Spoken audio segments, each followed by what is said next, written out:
A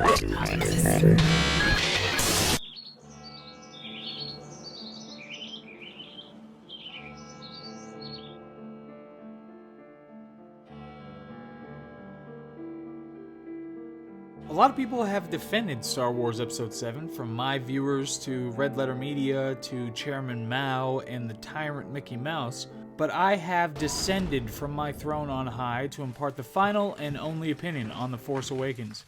So we will discuss over the next 10 hours what is downright apocalyptically bad about The Force Awakens.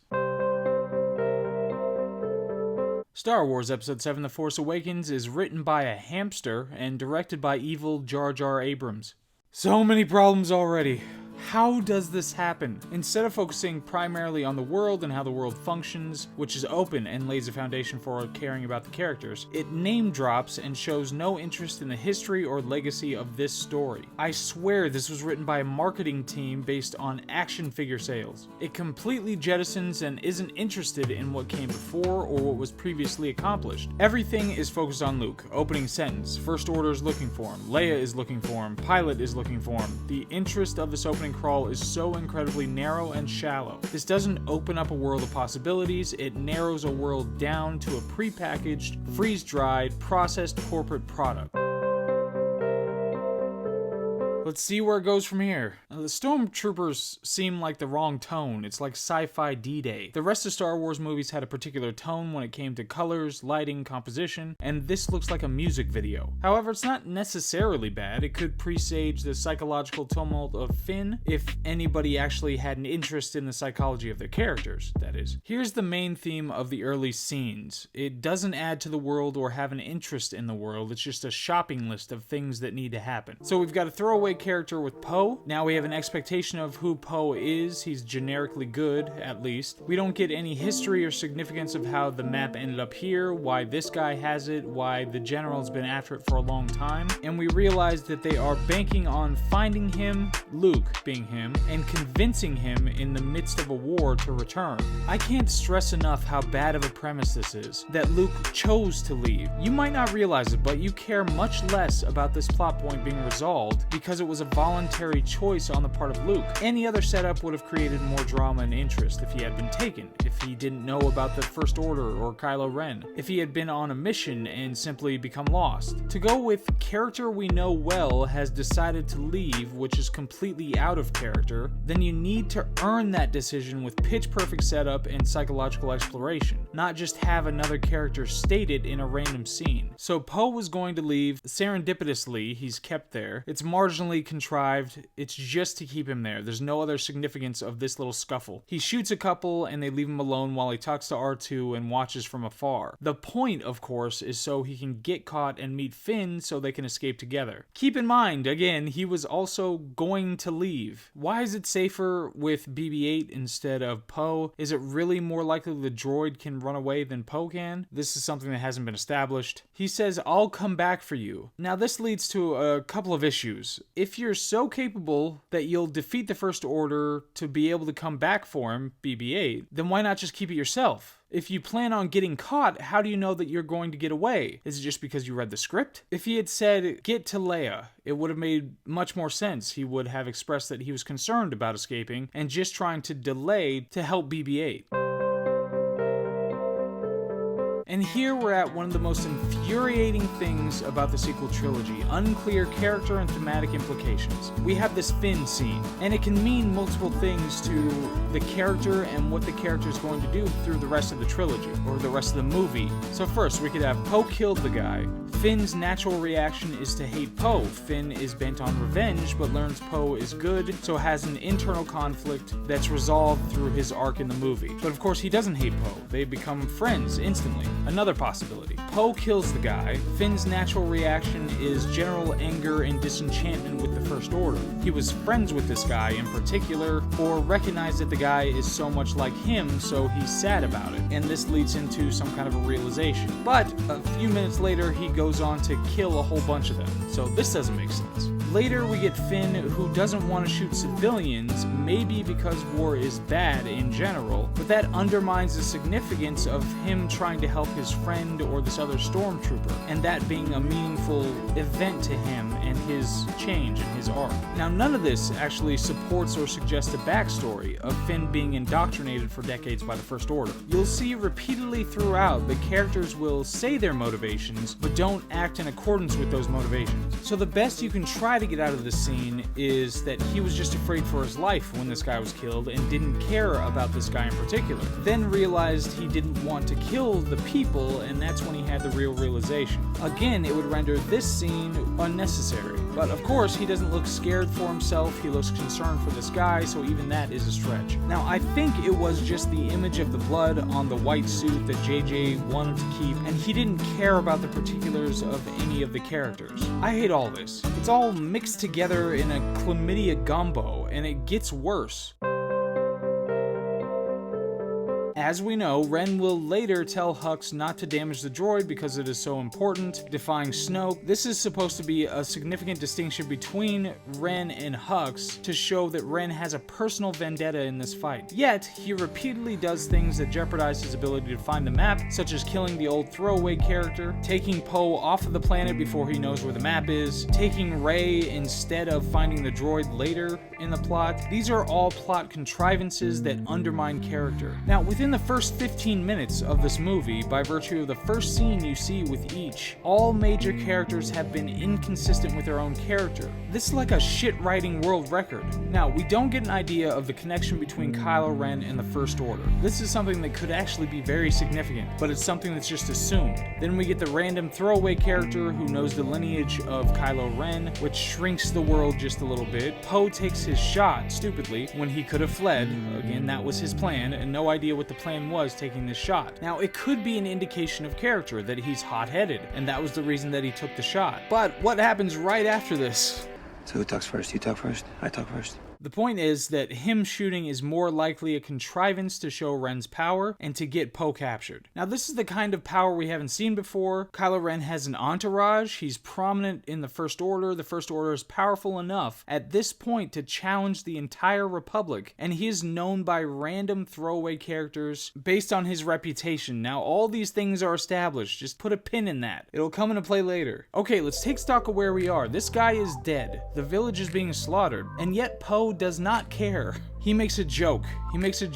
It completely nullifies the idea of him being hot-headed. He wasn't hot-headed. He was fine. He was making jokes. So what have we gotten so far? We've gotten a generic villain that kills a village of a bunch of people we don't know and have no reason to care about and know nothing of their wider import to the world. Ren looks at Finn on the way out, which shrinks the world a little bit more, and he was so powerful that he could keep it there the whole time, and yet just wait until later. They leave the planet to interrogate Poe for some reason. I can guess.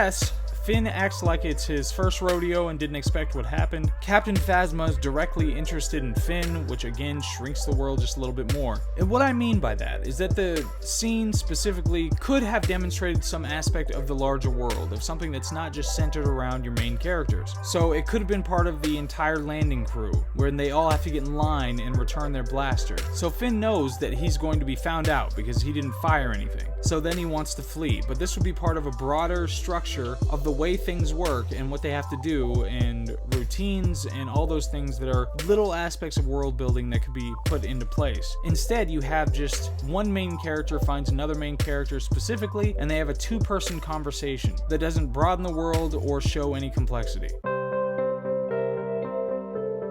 Okay, we get to Rey, and she's a scavenger, which is perfectly fine. It shows the impact of wars on the local areas. It's dirty, I love the dirt, but none of these people that are around her that she runs into or interacts with have any significance. We don't know her relationship to any of these people. Is she a freelancer? Do they just manage the cleaning equipment that she uses on contract? Was he an HR rep that was worried about how Rey was staring at the old lady? So if this guy had, say, pooled this stuff and traded it for food, it would have made some sense of it and created some aspect of the world instead of just having these little adornments that don't actually mean anything. She gets 1/4 portion, and we don't have any reason to think that that's a lot or little. She doesn't respond in any way. We don't know the going rate for random ovular metal things. She's keeping track of the days. This could be a character quirk, being overly fastidious or taking things to extremes when it doesn't really help, but it informs nothing except loosely that she's been here a while, and it's the least inventive way to do that. We've already established that she's been here by showing that she has a routine. Then we get a nice Daisy Ridley run, and she just does not look physically capable. She doesn't look dexterous. She doesn't look strong or coordinated. And we need to stop for a second and talk about the physicality of actors. It's not based on gender. Gwendolyn Christie, you believe her. Wonder Woman, she was in the Israeli army, you believe her. Tifa kicks some serious ass. The problem is the diminutive frame of this particular woman. In physical scenes, you don't believe she can overpower the people she overpowers. They could have gotten around this by showing cleverness and proper use of technique to overcome strength, but they don't do that. Just wait. And yes, you guessed it, Rey is also inconsistent already. She puts on a rebel helmet. There's nothing more about what she knows about them, whether she just likes the Republic, what the Republic means to people on this planet or people like her. She wears the pilot helmet and seems to gaze longingly at the ship in the distance taking off, but also says she is waiting for her parents. A real character would be defined by one of those things in multiple ways. For instance, because she is waiting for her parents, she could have an irrational fear of flying because she doesn't want to leave. Or on the other side, she could be scavenging to save enough to leave the planet to look for her parents. Or, gasp, she could have a flaw and be planning to steal a ship. This movie is put together like a bunch of 8-year-olds making it up in one sitting. Everything is assumed because it wasn't considered, so Poe and Finn being friends, Rey being nice to BB-8, finding Luke being important in a war, the strength of the First Order, Ren's reputation and position with the First Order, the importance of Snoke, the complete lack of a role of the Republic. All of these were just assumed. It's just rushing through the shopping list. What right does she have to a random droid in the desert? She acts like it's already her right to intervene, when both of them just stumbled upon a random droid. This is assumed because she's the protagonist. It already establishes her as generically good-natured, which exhibits no personality. It's just within the lines of expectation. She saved him and fixed his antenna. She speaks local and droid. There's no sense of her backstory informing her personality. She's just nice and states her backstory. And BB-8 is just a generic cheeky droid. The reason this is so bad is because this isn't a real movie. This is a theme park ride. Why go through all the torture if you could just use the Force? Oh, of course, it's to show how tough Poe is. And once he gets the information, where the hell else would it have been? Again, characters stating their backstory rather than having their character informed by it, their psychology, their interest, disinterest, their behavior, their pathology, anything like that. Again, the droid isn't even hers, but she's asked about selling it. And you, as a viewer, are supposed to assume that she has that right in some way. And turns out she's generically nice. Sure is lucky for Poe that one of the stormtroopers wanted to defect on that day at that time and happened to run into him and needed that pilot. It sure is lucky that stormtroopers who have issues on recent missions still have access to prisoners. Then we have Finn exhibiting no aspect of backstory, killing with no remorse at all a whole bunch of stormtroopers. He confirms that this was the only name they ever gave him, yet it has no impact on his personality. Ren remembers him again, which shrinks the world just a little bit. Finn's told that this whole thing involves a map that leads to Luke Skywalker. Why would that matter to Finn? And we just left Jakku and now we're heading back to Jakku. Finn's already worried about Poe. It was lucky he happened to get there right before the thing sank and grab his jacket, even though look how far he was and he was unconscious. And it was just lucky that he randomly lands within walking distance of BB-8 and Rey. Let's take a second to acknowledge how small this universe is. They were on the planet, they left the planet, they're back to the planet. Finn was programmed from birth, yet it has no impact on Finn's personality. The first dispute between Ren and Hux has no consequence in this movie. It barely shows Ren's character obsession with Luke Skywalker, just says it explicitly. Finn ends up at an empty trading post looking for water. There's no indication of how any of this fits in a larger world. They just play it for a joke. There's no actual character. It's lucky that Rey is accosted just then. It's lucky that she kept the droid, and it's lucky Finn for some reason is good-natured. So far, it doesn't look like episodes 8 and 9 had anything to stand on. Even if they had hired talented writers with the already established story, the global expectation, the expanded Star Wars world, and the need to ready the world for decades of movies, TV shows, merchandise, and theme parks, all based on the Star Wars brand, this is like trying to build the Burj Khalifa on a foundation of marshmallows. But this is just the beginning of the movie, you say. Maybe JJ fixes these issues and manages to pull a great movie out of a weak start. Garbage!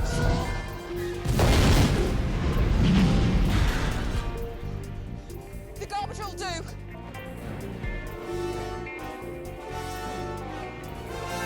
No, we'll see, we'll see. There's a lot more to come on the Star Wars Episode 7 The Force Awakens review trilogy.